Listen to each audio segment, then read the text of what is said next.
Good morning, Tampa Bay. Happy Monday. We don't have cases of the Mondays at Channelside Sports. We got our three musketeers together. Not this Monday. No. Especially after a Bolts win. Not this Monday at all. Hell no. That was a massacre last night, was it not? Now look at the shirts. Perfect Yeah, we got the shirts on. I'm a little short today. As you can't see.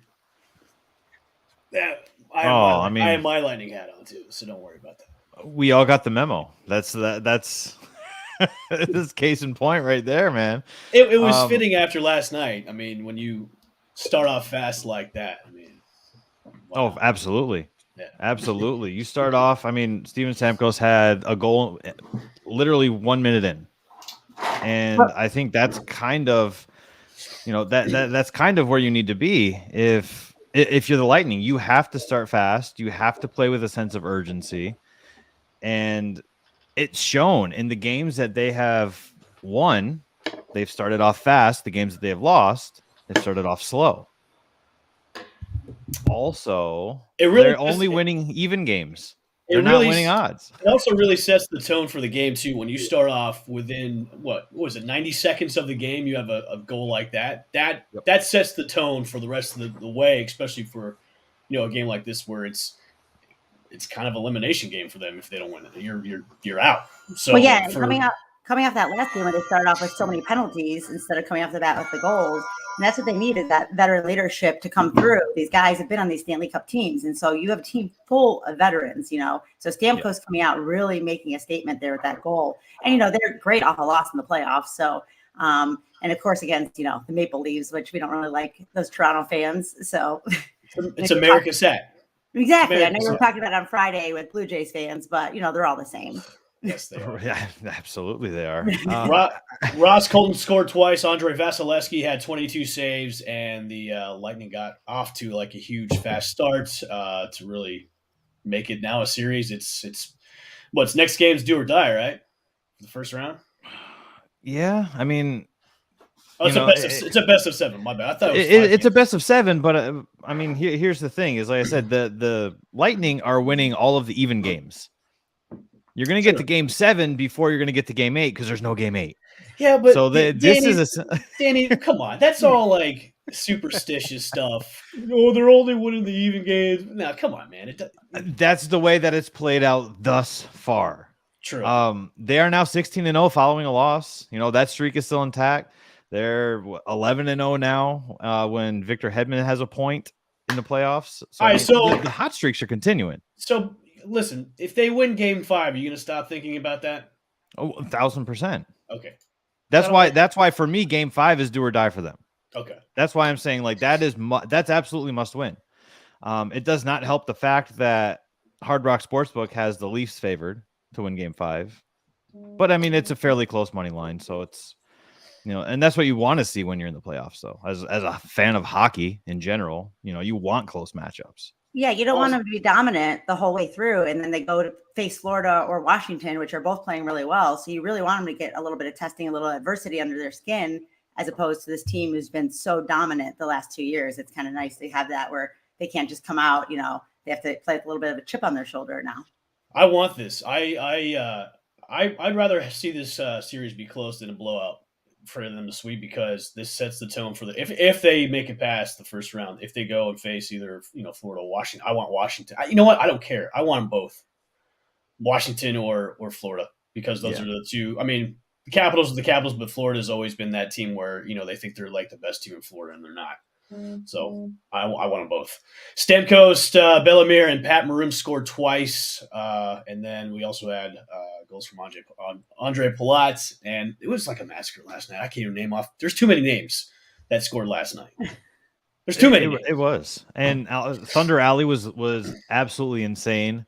People inside the arena, we could hear them, they could hear us. I sat outside Thunder Alley. I kind of mingled with the fans, hung out with Street Lace DJs last night, and it was so crazy. Was Third Leg Greg there? Were you hanging out with Greg? He was inside though. Oh, he was, okay. Thunderbug was mysteriously outside for most of the game, which was odd. I have no idea who you guys are talking about. The little bug guy? Yeah. Yeah, the mascot. I didn't know their names. I had no idea they had names. So yeah. And he's got the mustache now. He'll have the goatee next round. I mean, it's great. The playoff beard. No, See, yeah, I wanted to absolutely. renew. I know Raymond. Do they still have Raymond right at the shop? Raymond is still the Ray, and then you still have that abomination, which is DJ Kitty. Is he a sea dog or something? I'm not real sure. He is a mixture. It's like almost if a dog and a like a Ray had the like Lady and the Tramp moment, and they just magically had a child, and it just became like a sea dog. So yes, you would be correct. Sorry to change to baseball, but No, absolutely. it's okay. We have to cover all the bases, no pun intended, when it comes to the mascots for our teams around here. Now, of course, the Buccaneer, the Bucco Bruce or whatever. It's the Buccaneer, but it's still to be determined what Raymond the Ray is. But I think they just have these. We have a terrible stadium. We have this. Do they still have DJ Kitty there? I'm not sure. Yeah, it's an abomination. Yeah, what is it? Sea dog? Can we pull it together, guys? Get something better here, You gotta get something across the bridge going on over there, man. We'll get the baseball in a little bit. Yeah, right. After game 3, John Cooper was very vocal and said, the parade to the penalty box was tiresome. They had 7 penalties last night, which was more than they had game 3. Well, they were talking about when they had those early penalties, they couldn't really get in a rhythm between the 5-on-5 and then the power play. So it was really hard to switch back and forth with that much. And Toronto's good on the power play. But last night, they were able to get in that 5-on-5, get in that groove. And so I think keeping the penalties not right away and getting that goal right off the bat. But the penalties, definitely something they got to work on. Absolutely. How about Victor Hedman getting a tripping call for not seeing a guy behind him? I think that was a BS call. That was insane. It was one of the worst calls I've ever seen in my life. Even Maple Leafs fans that were sitting outside were like, "Oh wait, that was the penalty." Maybe they got Stamkos for it because Stamkos was in the area too, and they're like, "No, it was on Hedman." You're like, what? How's that happen? If you got to have consistency especially when you're in the playoffs, man. But not just the teams, but the referees. Can we all come to the conclusion that every referee in all the sports are a bunch of dumbasses when it comes to calls? Yes. Absolutely. I mean, similar thing yesterday in NBA. Chris Paul was just standing there, and they fouled him out. He was just like, he's literally doing this, and they fouled out. I mean, you can always blame the refs and anything, but it is really frustrating when it is the playoffs and your guy is getting called for, literally nothing. He looked at me funny. Technical. Meh. Right. It's like Tim Donaghy is over there. Someone and they get the penalty. So Tom Brady doesn't get penalties called against him. He just gets. He doesn't. Well, except for that one. Yeah, unsportsmanlike. Yeah, unsportsmanlike. Yeah, I was right there in the second row for that one. That was cool. Do you remember when Tim Duncan used to get technical fouls from Danny Crawford for just sitting on the bench and laughing with his teammates? No, see, I'm not a big NBA guy, so I didn't really pay attention to that. I just remember when basketball, you could foul the hell out of somebody and they're not going to call a foul at all. You could just punch them in the face, back in the day. Not like it is now, where if you breathe on somebody, it's a technical foul. Yeah, you can punch fans in the face. The Malice in the Palace. Just go in there. Yeah, just go in the stands. Hey, those are my people. I'm a Detroiter. Those are my people. Really, all bad things happen in Detroit between fans and players. By the way, getting back to the game last night, Danny and Kristin, let me ask you both. Going in, having this momentum, beating the Maple Leafs like they did the beatdown last night, 7-3, going into Game 5.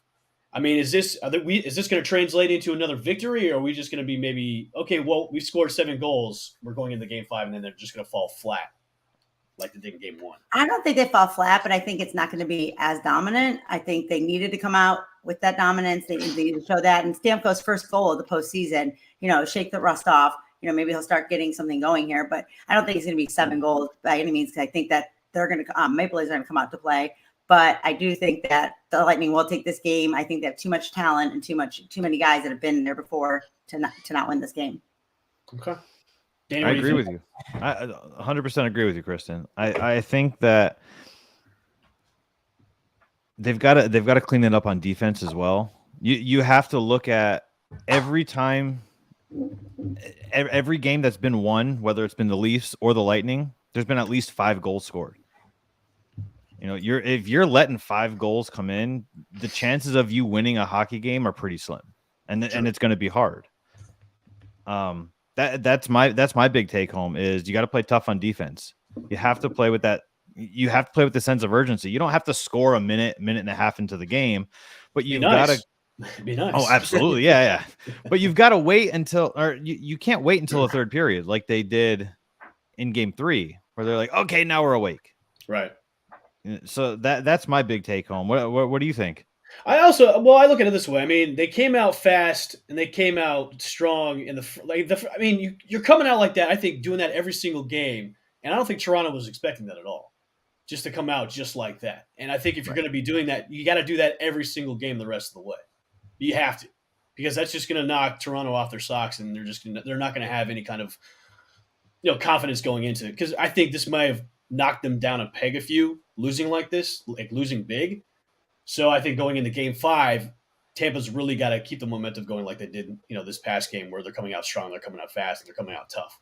So first goals do matter. The team scoring first has won each game of the series. There's been no lead changes at all. And of course, Sunday night marked the 4th time over the past 3 postseasons that the Lightning have scored 7 or more goals in a game. The franchise high is 8. Wow. Yeah, that's nice. That's nice. That was at 8 they scored against, I believe, the Panthers earlier this year. Right. So. Yep, that is true. Against Florida Panthers. Mm-hmm. Good stuff. So what do we have for predictions? I want to hear. You Evan, you said I'm 0 for 1 on my predictions. So I don't know if I should do that. And Kristin knows I don't like to really predict things. I just like to hold my predictions back because he likes to just produce things. He's I just produce things. Yeah. I mean, this game is back in Toronto, or is this game? Yep. Yeah, so back in Toronto. I mean, I can see the Maple Leafs taking this one. It's on their home ice and stuff. I think that we end up winning this whole series, but probably come down to that game 7. And they will prove you wrong and win an odd number game. There's my prediction. It's going to be exciting. Bolts are going to win. We're going to move on and next round. You know what I'll do? I hope. I'll do that it's game 5. I'll do a prediction. Okay. I say they come out and beat the odd. They win in game 5 and that's the odd game that they have. Perfect. Is game 5, and then I think they win the next 2. Let's do it. I'm not doing any score predictions. No, there's no score predictions for me. I'm just going. They're going to win the next 2 games and then close out. Well, they'll probably lose the next one, 1-2, and then they'll win like 6-0, 5-1. Danny, she needs to go into the penalty box. I mean, she's got a Bolts jersey on essentially.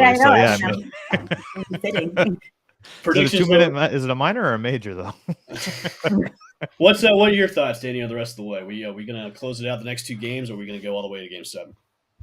I think the momentum has shifted. I think it's shifted in favor of the Bolts. I do think that they're going to go into Toronto and they're going to win game 5. I would expect game 6, which will be back here Thursday. I expect that to be close, but I really think the momentum will carry over and the Bolts will win game 5. And then close it out here at home in game 6. Yep. I like that. That's a good prediction.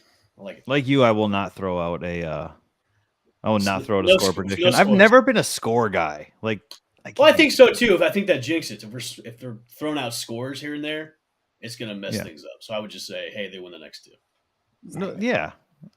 I mean, whenever you do those score predictions and they're like, oh yeah, guess this and you can guess the score to this game and you can win $1 million. And you'd be like, oh, well, I think this game will finish 4-3. And then it's like 1-0. And you're like, what would you think the easiest score to predict would be? Like, I think maybe football, because it's certain like 7s and 3s and stuff like that. Where basketball's so random. Baseball, it's like 2-1 or 13-5. I think maybe football would be the easiest if I had to put like money and someone's holding the gun to my head and says predict a score. Probably maybe a football score. I don't know. I would hope nobody is holding a gun to your head. But if somebody was, I'd have other questions. I would definitely throw out the score. Yes, the Lions will lose 17-14 or something like that. Yes, I could. Yeah, it's also easier to pick those kind of numbers, I think. But yeah, I can definitely see that. Okay. Good Lord. See, I think I'd be more comfortable predicting a baseball score because you can kind of predict it based off of pitchers. Yeah, but there's so many variables that could definitely change that. So I couldn't do a baseball score. Would you have predicted that? I've never bet on a baseball spread. I think I've bet on a basketball spread. I've definitely bet on a football spread. But baseball's too random for me. Yeah. Yeah. So would you have predicted that the Rays would have fallen 2-1? Look at that segue. That's so Boom. nice. That's a nice segue. Not When I- really. With the way when they've I- been playing, then the eighth and beyond is where they've been winning these games and killing it back there. So I really thought they would get in the sweep there. But you can't win them all. But they've been hot. I mean, everyone's talking about the Yankees, and they're only 2 games back. Yep. We talked about this on our first show on Friday, where it was the revenge West Coast, series going into this, and that you sweep the Athletics, you come in, you win 2 out of 3 against the Mariners.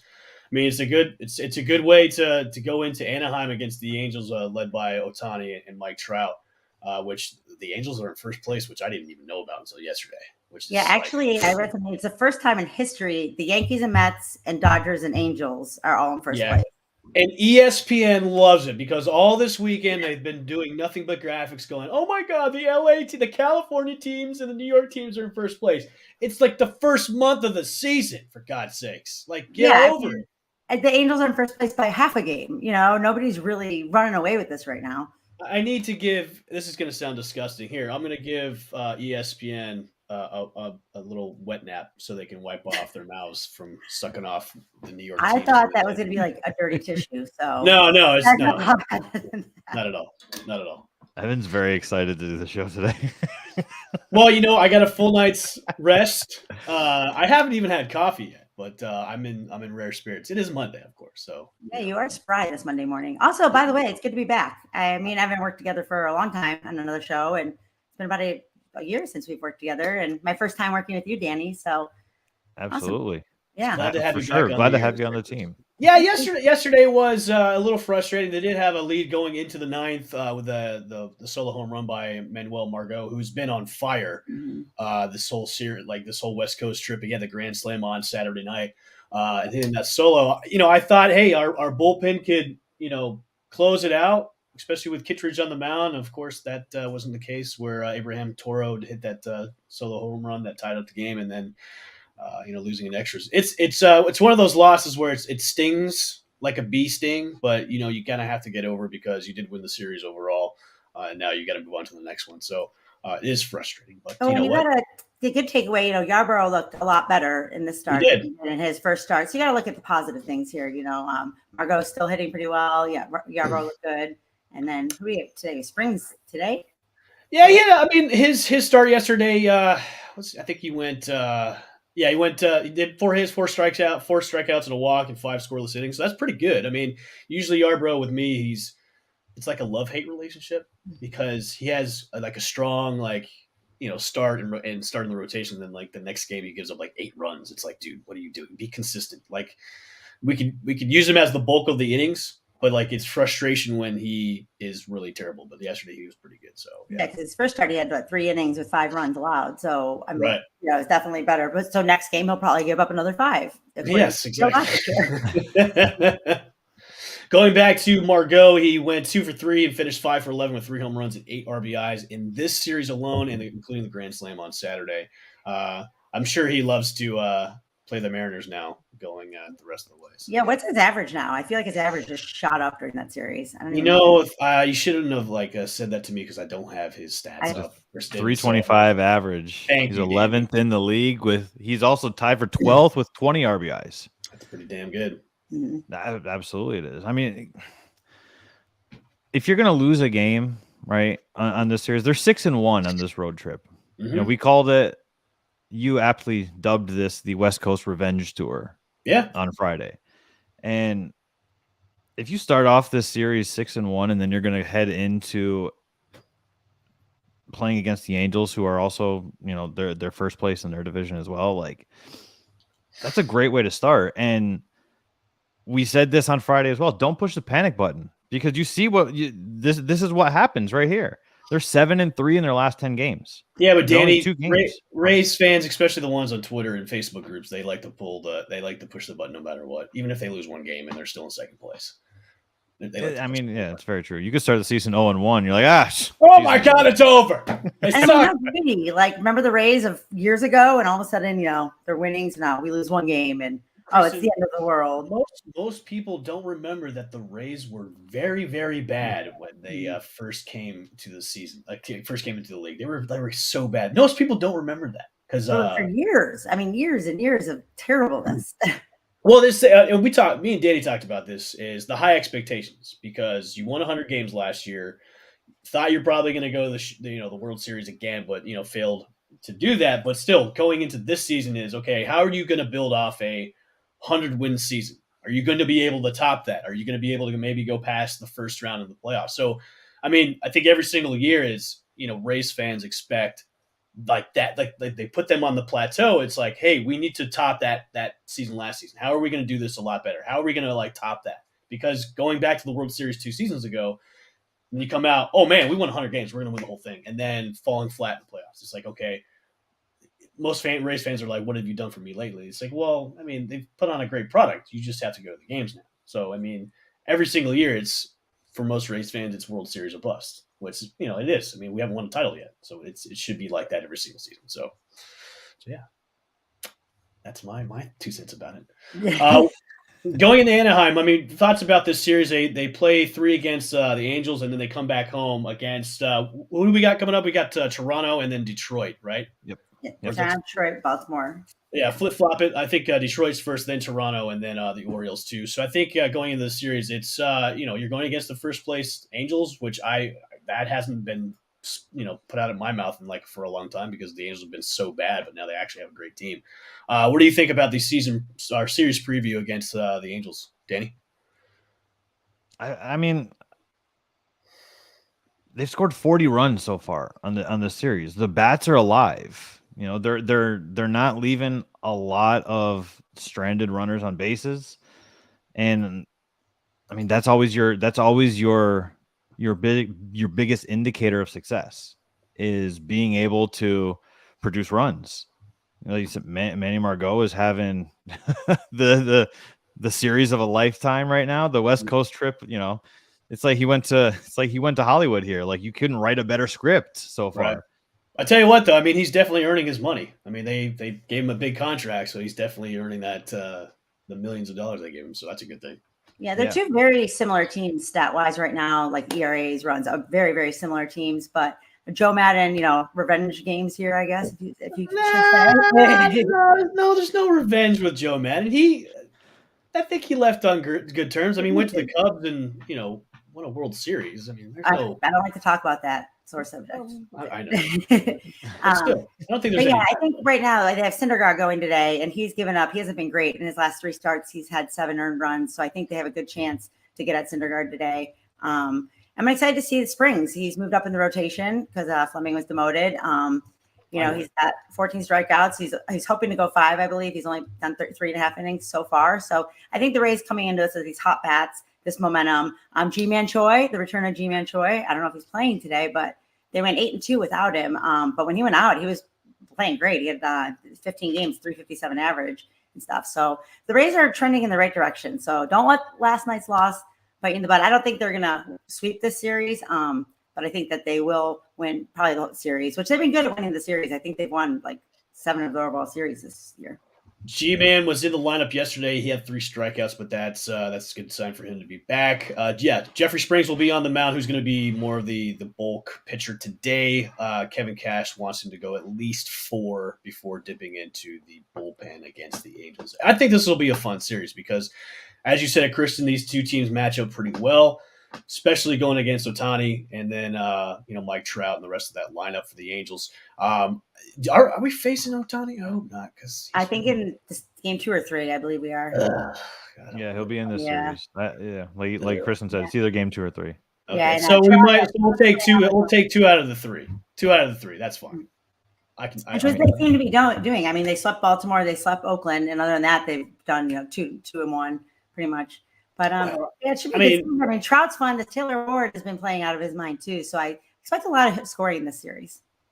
This will be, you know what? I disagree. I think this will be a low-scoring series. I think you'll see 2-1s, 3-2s. I don't think it's going to be anything like that because of the pitching. Will you stay up tonight and watch the game? I believe it's 9:38 first pitch. I will try and catch the first few innings, but when it gets past that 11 o'clock mark, I'm gonna take an edible and hit the hay. So. It's so hard to watch these West Coast games. I know. Mm-hmm. And I thought they pushed them. I thought they pushed them back like an hour or so. That way they wouldn't start at 10, but it's still late for me. Like I know it's my team to watch and we have to report on this, but it's still 9:30. Come on. Well, I mean, I'm Yeah. even trying to like research some stats and stuff, and it's like no information last night because the game's still going on. They can't post anything till 2 a.m.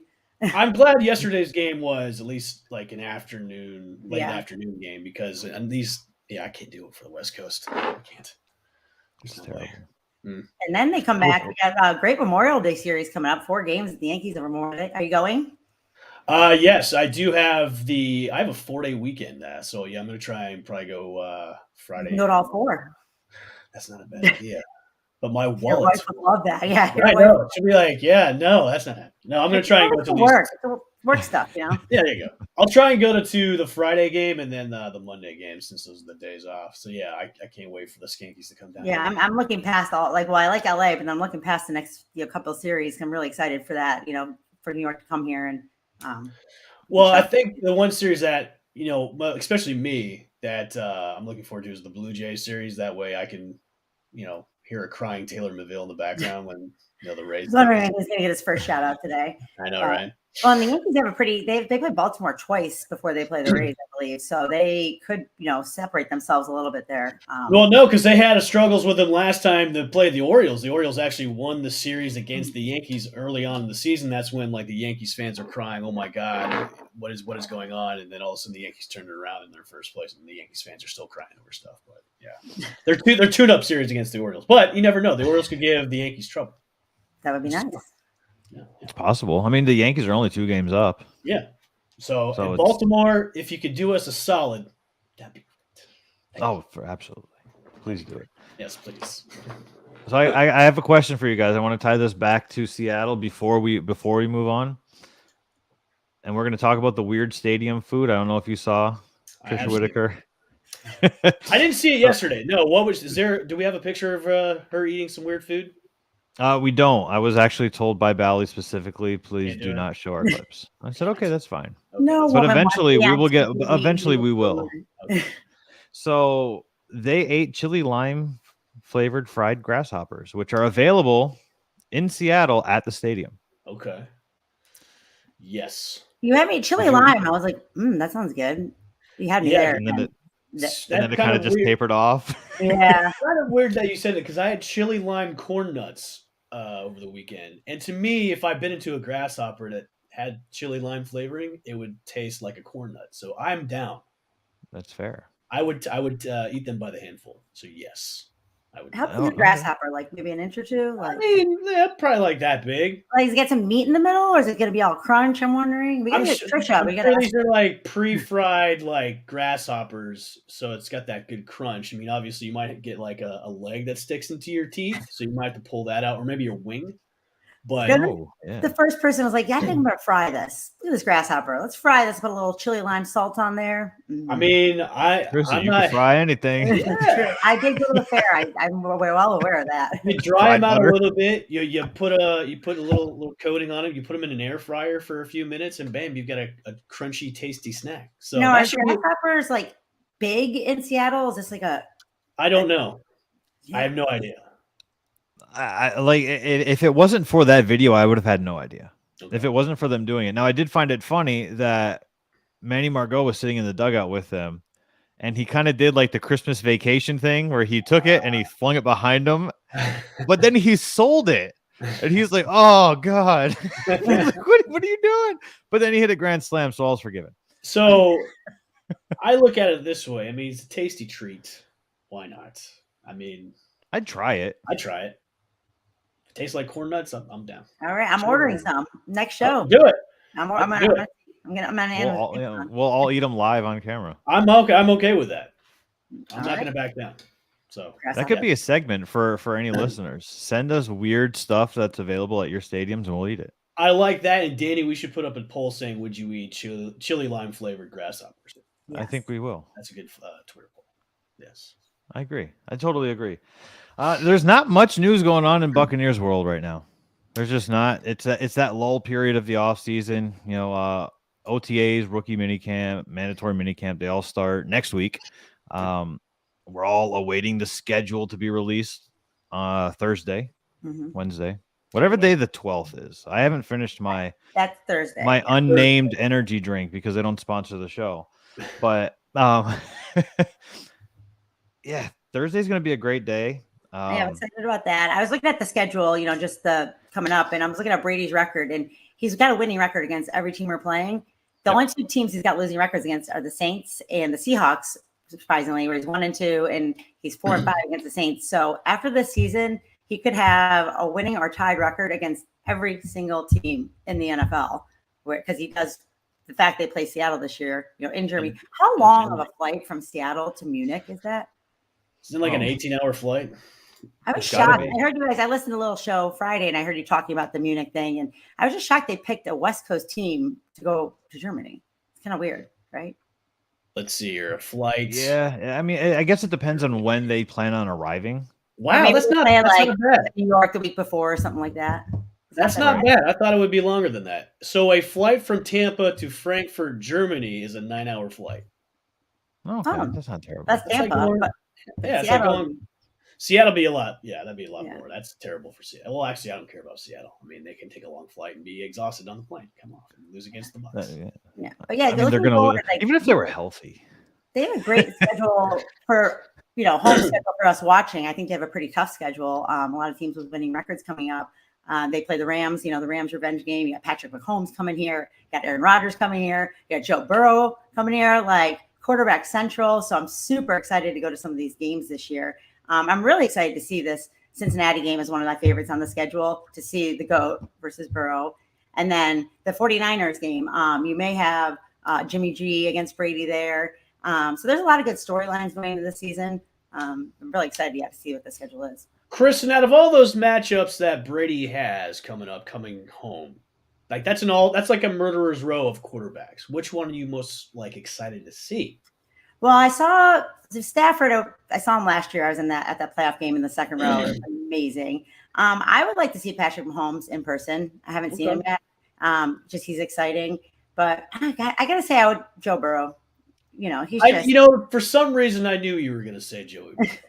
Ohio guy, but he's just exciting. Like I got to see the Bears play last year there, so I got to see Justin Fields play, which was cool. Even though they sucked. But yeah, it's going to be an interesting year. And then again, we have last year, I think Tom Brady was playing Zach Wilson. It was 22-year difference or 21-year difference. He could play against Trey Lance, who is only 22 years old. So every year he's playing, he's just adding these gaps of age. It's just crazy that, I keep realizing this too, because I'm old as shit. I'm 39, and some of these guys that come into the league are in their 20s and what did I do? Coach is younger than you. I think Sean I didn't realize Sean McVay is younger than I am. I'm like, what am I doing with my life? Where guys that are younger than me are head coaches for football teams. So another quick Bucs thing I wanted to talk about. So I haven't talked to you guys about the draft yet, but the first pick we got, this kid, I can't even remember his name now, but I saw an article saying he could be a sleeper for defensive rookie of the year. Logan Hall. Yes. Logan Hall, which, you know what, I'm glad that you brought that up, because, that kind of goes into one of the conversations that we're having about Ndamukong Suh, replacements for him. We have in our rundown, and I think, Dan, you put this, are they going to go out in free agency? Are they going to pick somebody up for cheap? But I think already you might have somebody in-house that could replace him if they don't re-sign Suh is Logan Hall. This kid is a monster of a man. He's a beast. They've got Light and Todd Bowles are really high on him, and they're really thinking that he could replace Suh. Do you agree that maybe we have him already in house to replacement if they don't re-sign Suh? Actually, let me reel this back for a second. Do you think the Bucs overall will re-sign Suh? Yes or no? I don't need an explanation. Just a yes or no. Yes. Okay, Kristin, what do you think? I would say yes. Okay. Gotcha. I would say, if you want an explanation, I think veterans come back to play with Tom Brady. I think if Brady was stayed retired, it's going to be a lot harder. True. So I can see that. But it just depends on how much Suh is going to want, because is he okay with taking another pay cut? Because obviously the Bucs did free up some money with Tom Brady's new structured contract, so Suh's got to come into this going, I may have to take less money. Do you think he will take less money to re-sign with the Bucs?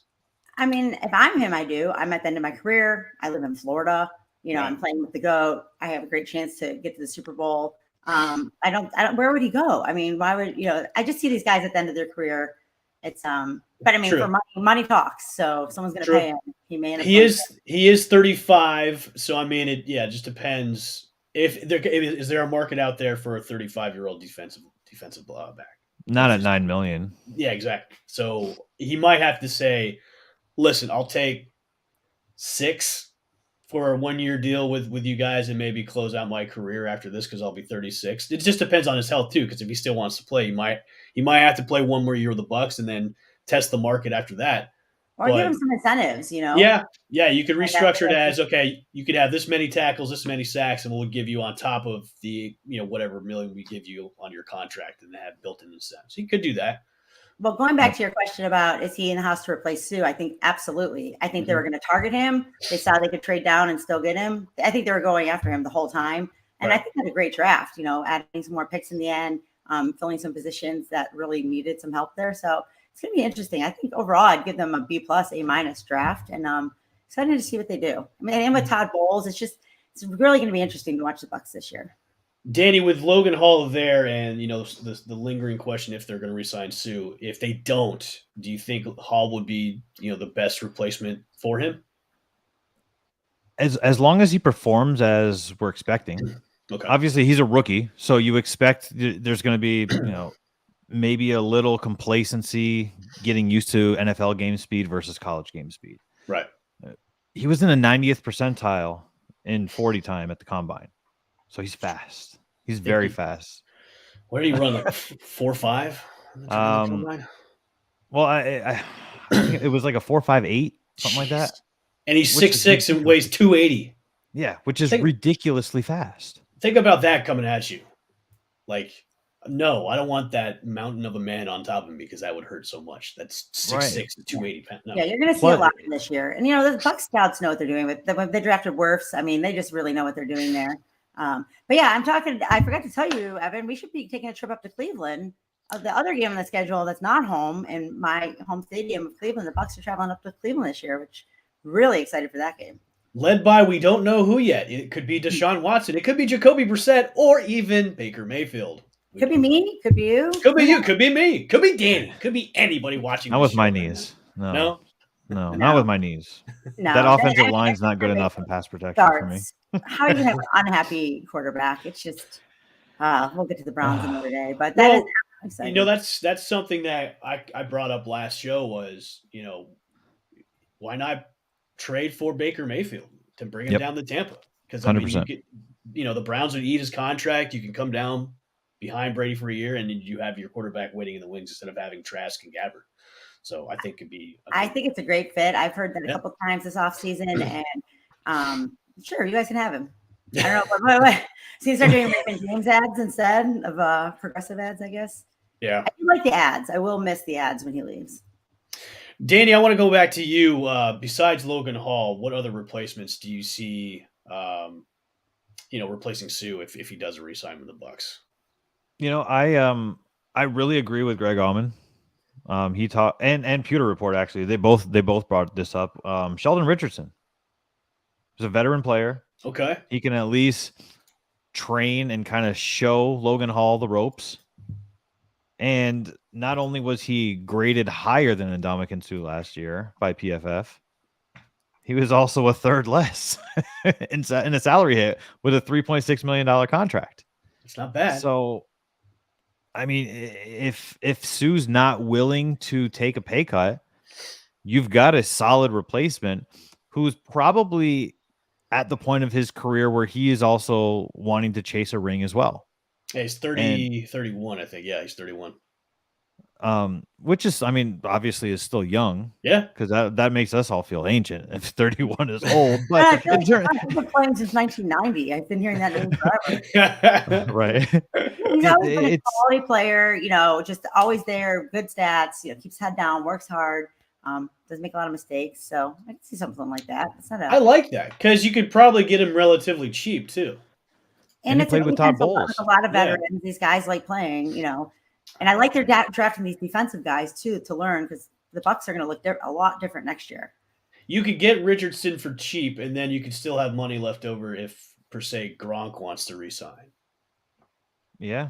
So I think that's the best formulation of That's the most how to logical allocate your move. money. That's the most logical move if they were going to go dip in the free agency instead of like re-signing Sue. Okay. What about JPP though? I think he's gone. Logan Yeah. Hall's wearing his number already. True. That's a good point. I think he's done, which is weird.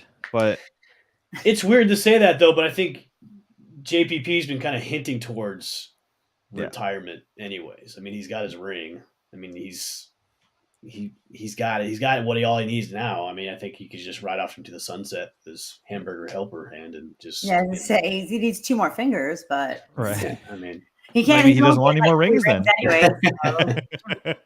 We love JPP. We're not hating on his fingers. USF alum. We love you.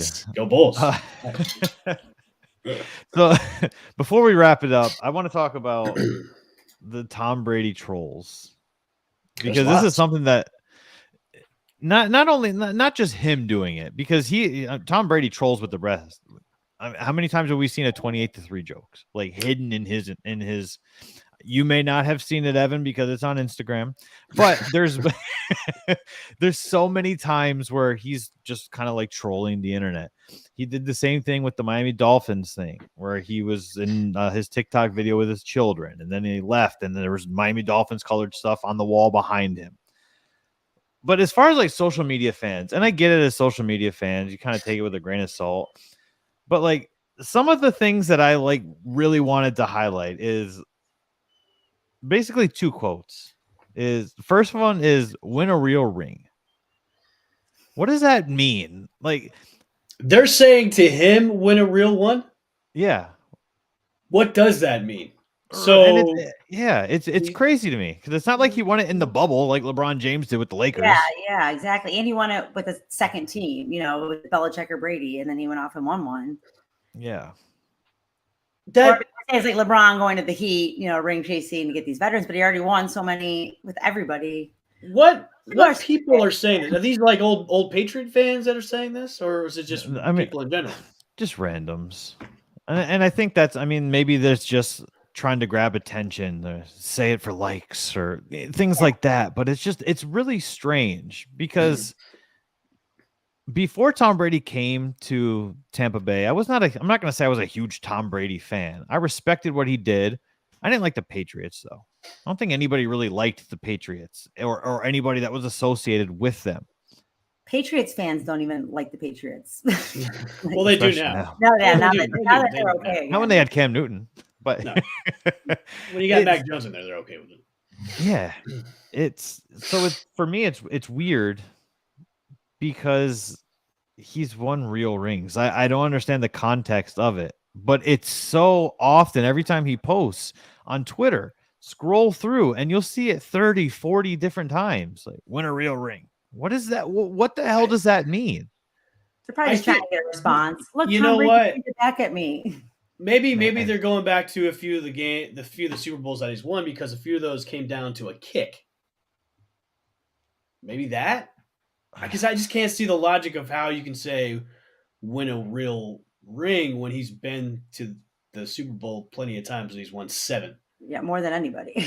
I can especially say like the last one he had against the Chiefs on the Bucs was, pretty momentous too, because, the Chiefs were touted as the Super Bowl favorite. They've got all this talent, and then the Bucs, beat them at our home stadium and do a beatdown of them. So that's why I love the internet. You can just prove people wrong so many times, especially trolls that have no idea what they're talking about. And Danny, I agree with you. I think it's more about the clicks and the likes and the retweets when they're saying that. I would love to see somebody say this if we can pull up a tweet of somebody doing this, because I would love to hear their logic about that, because it makes no sense. There's never any logic behind it, and I think that's the part for me. And true. The other one I like, which ties right into the point you just made, is Mahomes owns you. That makes no sense. Well, let's look back at the time. But you beat him. You beat him in the Super Bowl. That makes no sense.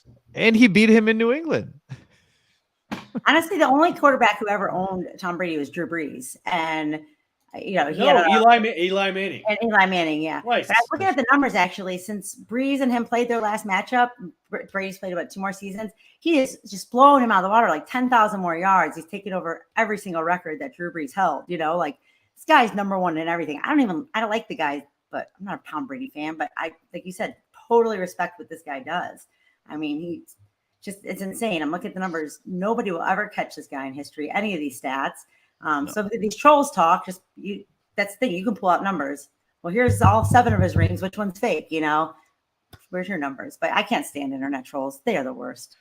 I haven't been on Twitter in a long time just because it makes me angry. You don't. It's just a terrible place to be on. It's just so bad on Twitter. So it's funny at the same time.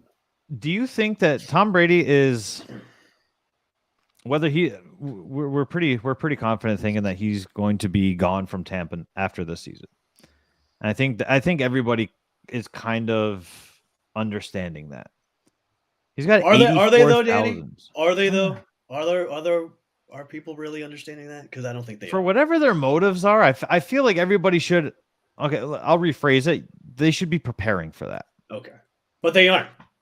Well, I mean, here's the two scenarios. He wins the Super Bowl and walks off in the sunset like Peyton Manning, or they probably make the playoffs and lose. I mean, last year was unbelievable fashion, but then he's Tom Brady. He's going to want to come back again if they lose in the playoffs. So I think. But will he come back as a Buck? That's the thing, though.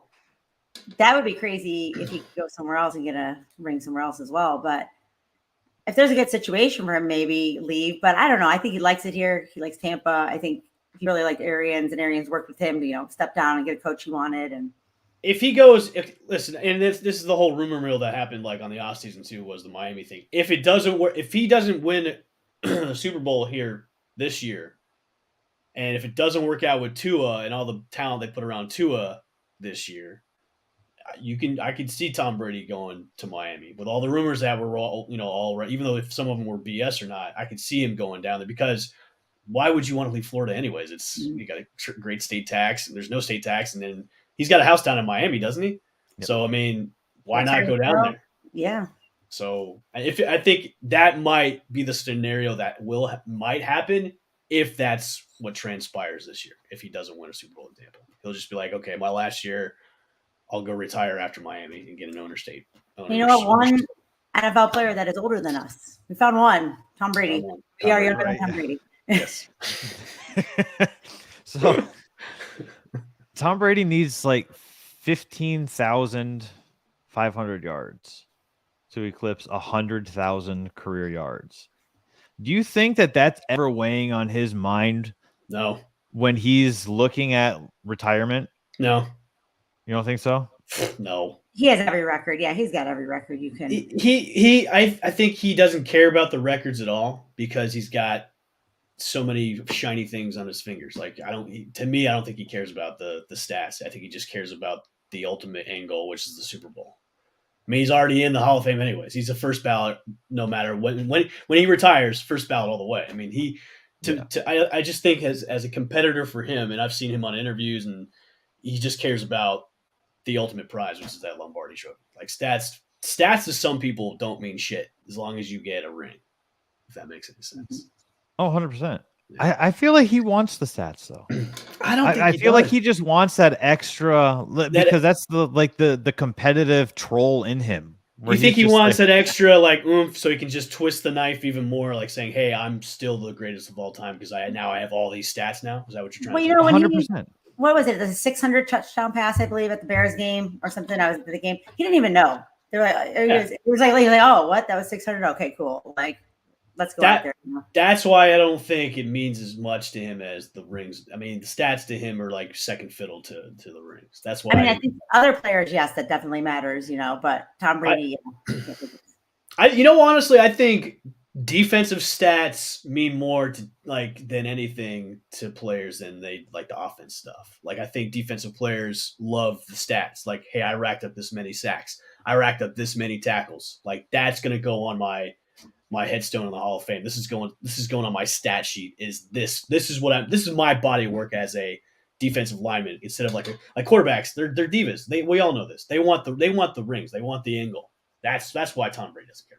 Yeah, when I see a game and some guys got 2 touchdowns or some guys got 5.5 sacks, I'm like, oh wow, he got 5.5 sacks. Like to me, that's 5.5 sacks. That's pretty. That's a nice game. That's nice. Well, if you're Baker Yeah, Mayfield, that's a hell of a game for a defensive line. Yeah. Are they playing the Browns? Sounds like it. Kristin, don't lie. You used to love Baker. Don't lie. I did. Don't lie. I know. I know. That's all right. It's a tough So you got sour on Baker? I mean, what I happened? liked him, and then I didn't like all his talk. I thought he ran his mouth too much. I thought he hurt the team by wanting to play hurt a lot. I think Case Keenum played well for him last year. He should have taken a step back and let Keenum help while he was injured. But yeah, I think he had so much time to prove it, and he did it. And now he's mad at us and like, you didn't do your job. It's just you didn't do your job. We're going to move on. Maybe we move on. At least move on in 2 years from now. But we should see. I don't know. And then also, we're getting the heat from Deshaun Watson, so we just can't win on any side of the quarterback here. So let's go. He'll be upset. I'm sure he has no skeletons in the closet. Just reset it all, send Baker down here, and all will be right in the world. Yeah, absolutely. Perfect. And that we solved all the problems. That's what we do. Absolutely. Absolutely. So as final thought for me, as I promised, I would be dropping the nuggets for the inside information that I've got about the Buccaneers schedule. Today's nugget, because there will be one tomorrow, is make sure to leave out your milk and cookies. Santa's coming. Could be. Possibly, maybe. That would be a great Christmas present. Oh, that would be. Oh. But who knows? Don't do that. I've been misled before. True. A lot of us have. I've been lied to before. Sources are real. Are they at least credible? Yes. Are these sources credible? The sources are credible. Okay. All right. And this came from a couple different as well. So multiple sources. Multiple sources. Okay, I got you. Yes, multiple. Okay. Multiple. Good Lord. That works for me. What a Monday. We killed it. We were at almost a full hour on a Monday. We got Kristin finally joining the team. Took like a 7-month vacation. No, I'm kidding. Pretty much, yeah. Right. No, I had to hold the fort down for our live shows, and it was bad. Had a tough co-host there, but that's why it's good to be back. Oh yeah. He's from Canada. That's why. America's hat. Yeah, America's hat. I met some Canadians last night. They sat with me at my table. So they have those tables outside in Thunder Alley, like right outside of the store. I was sitting at one of the tables, and I was completely by myself, which is pretty cool. And when it was 5-0, this older couple came down, and they're like, "Would you be okay if a couple of Leafs fans sat with you?" And I was like, "Sure, let's share a poutine. Let's do it." I was like, "Sure, it's a public table. Like you can sit where you want. Can sit with you." Right. Well, and that's the thing, though, is like I said, I grew up in Detroit, so my opening line to most people is like, "Well, I'm Canadian light anyway." Yeah. I have to travel south to get to Canada, where I grew up. I'm from Cleveland. Same thing. I'm like, I can't. If I was any further north, I'd be in Toronto. Right. And and that's the thing is Canadians are so nice, except they're hockey fans. Most of their hockey fans are just. I know one Canadian that's a jerk, but other than that, everyone else has been great. That's good. Throwing shade at the end of the show. I like it. Good Lord. Oh man. Well, I think that is going to wrap it up for us today. We will be back tomorrow, 9 a.m. 9 a.m. new start time. It works better for everybody's schedule, including our listeners. Yes. And watchers. Watch us while you're at work. Tell your boss you're busy and that you need to tune into this because this is way more important than whatever you could be doing while you're on the clock. Am I wrong? No, you're not at all. No, not at all. No. I do not think so. All right. Well, we will do this all over again tomorrow. I can't wait to preview a little bit more of Game 5 for the Bolts and Leafs. Have a little more to go on. Hopefully the Rays will pick up the first win of the series against the Angels. Maybe something will happen with the Bucks. I don't know. We could do like a top. We could do some like funny top 10 stuff. Like since we're inching towards football season. Yeah, we definitely could. I'm off today. I'll add a few notes to the list. Cool. There you go. I like it. We'll do that. We'll circle back. We will throw up the poll on our Twitter. Would you eat chili lime grasshoppers? And then we also want to know, would you send us some stuff to eat? I'll eat weirdest anything thing that's at your stadium. within reason. I'll eat anything. Okay, I'm glad you put that. Within reason. Disclaimer: within reason. Yes. Thank you very much for that, because that kind of would have been a little bit gross. Yes, it would have. I don't want them to know what you're getting sent. Send it to Evan's house. Do not send it here. Yeah, you can send it to my house. I don't care. Just within reason, of course. Do an unboxing and everything. I'll do it. Let's There do we it. go. Beautiful. Channelside Sports. This is Channelside Sports in the morning. I'm Danny. Okay. That's Evan. And that's Kristin. And we'll see you guys tomorrow.